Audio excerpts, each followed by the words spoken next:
ये आज से तकरीबन 30 साल पहले का वाकया है जो मेरे साथ पेश आया था। मैं अपनी नौकरी के लिए सखर आया था। यहाँ मेरे मामों रहते थे। तो कुछ दिन मैं उनके घर ठहर गया कि जब तक कहीं और मेरा रहने का बंदोबस्त नहीं हो जाता। मामों जान के घर में कई सालों के बाद आया था। बचपन में कभी अम्मा जान के साथ आया करता था।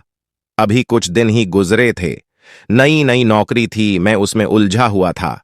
एक रात में देर से घर लौटा, खाना खाकर मैं अपने कमरे की जानिब बढ़ा तो मुझे ऐसा महसूस हुआ कोई ऊपर की जानिब गया हो। मेरा कमरा जीने के सामने था और ऊपर एक कमरा था जो बंद पड़ा था। मामों ने मुझे पहले दिन ही वहां जाने से मना किया था। क्यों ये नहीं बताया था? मैंने भी ज्यादा ना पूछा। मगर इस वक्त कौन गया होगा वहां, ये सोचकर मैं ऊपर चला गया। कमरे के बीहर पहुंचा था कि इंदर से मुझे किसी के हिंसने की आवाज आई। दिल बुरी तरह धड़का। फितरी तजस्सुस के बास मैंने दरवाजा खोला। इंदर कोई भी नहीं था। मैंने नजर घुमाकर चारों जानिब देखा। कमरा अरसा बंद रहने की वजह से गर्द आलादा हो रहा था। आवाजों को अपना वहम जानकर मैं पलटने ही लगा था कि मेरी ममानी ने मुझे पीछे से पिकारा। मैंने चौंक कर देखा। मुझे हैरत भी हुई कि वो कभी सीढ़ियां नहीं चढ़ती थी, फिर ऊपर। मगर उन्होंने कहा कि मुझे ऊपर आते देखा तो मेरे पीछे चली आए। मुझसे पूछा तो मैंने बताया कि मुझे लगा कोई यहां आया है, देखने चला आया। खैर मैं उनके साथ नीचे आने लगा।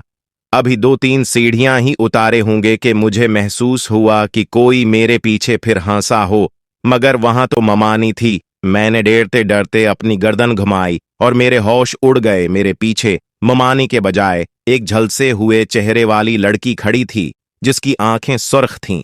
खौफ से मैं सीढ़ियों से नीचे गड़ पड़ा।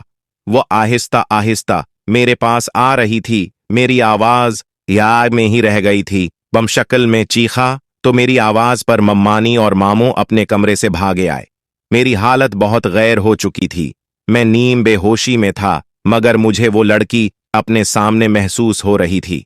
मामू शायद समझ चके थे मुझे क्या हुआ है। उन्होंने मुझ पर दम किया और अपने कमरे में ले गए। कुछ दिन बाद जाकर मेरी हालत बेहतर हुई। मैंने उस रात का तमाम हाल कह सुनाया तो मामू ने बताया कि ऊपर बंद कमरे में आसीब हैं, इसलिए वहां कोई नहीं जाता, मगर वो किसी को नुकसान न पहुंचाते। तुमने शायद वो दरवाजा खोला होगा, इसलिए तुम्हारे साथ ऐसा हुआ। उसके बाद में जितना वक्त भी उनके घर रहा, कभी जीने के पास भी खड़ा नहीं हुआ।